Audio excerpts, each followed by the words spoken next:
You had your chance and then you blew it. That is the most absurd statement of the year. Nice. Nice. Oh, baby. I'm in my zone, I'm feeling it.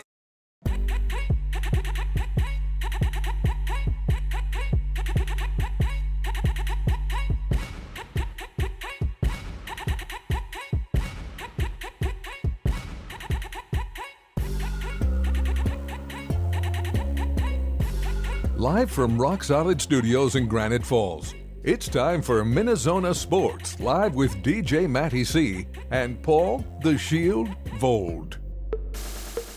And this is MinneZona Sports Live. We are back, yes! Oh, wow. We kept saying it. Episode 100, we are back.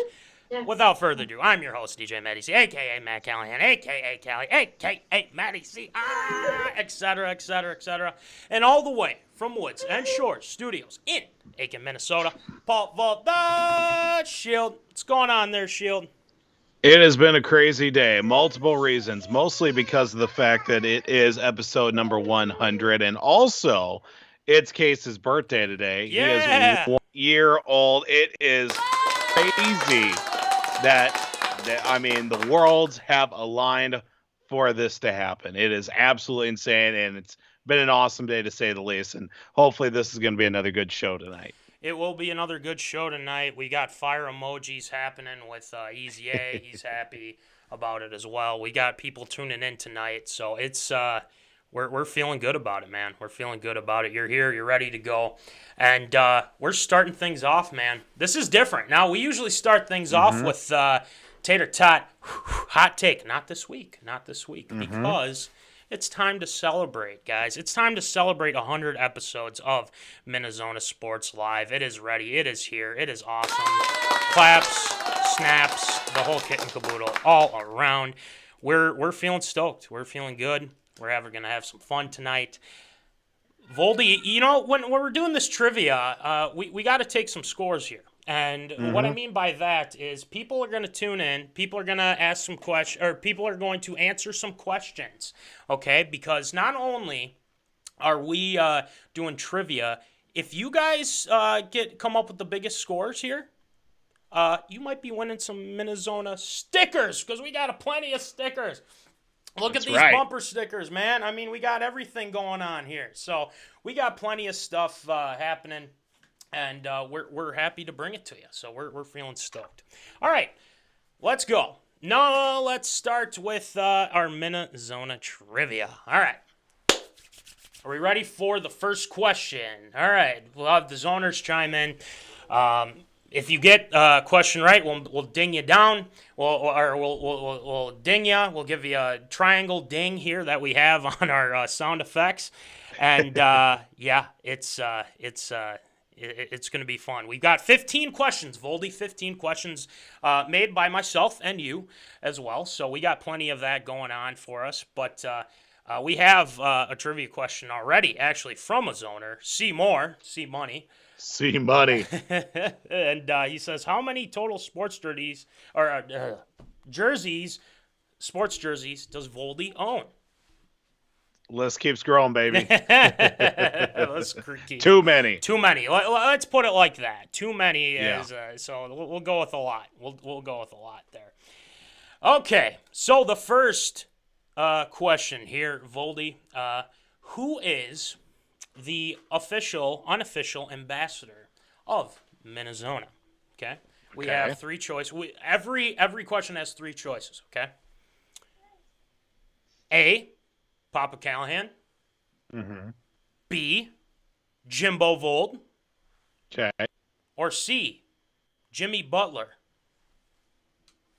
Please bring in your answers. We'll track and see what we got here. So, A, Papa Callahan, B, Jimbo Vold, C, Jimmy Butler, who is the unofficial ambassador of MinneZona. And we'll get as many people as we can. After you put out your answer, we'll once we get enough people answering and whatnot, we will give you the answer. So, all right, we have one answer in. We have one answer in, Easy A. He says answer B. Okay. Okay. Solid guess. C Money says B as well. Okay. And we're the only ones seeing this technically. So yeah. And feel anybody can chime in here. Okay. Anyone can chime in here. Let's see. I mean, we could say whoever is watching too. Okay, Vladimir Putin says says C. Yeah. You know, it wouldn't surprise me if he hacked in. I'll say that.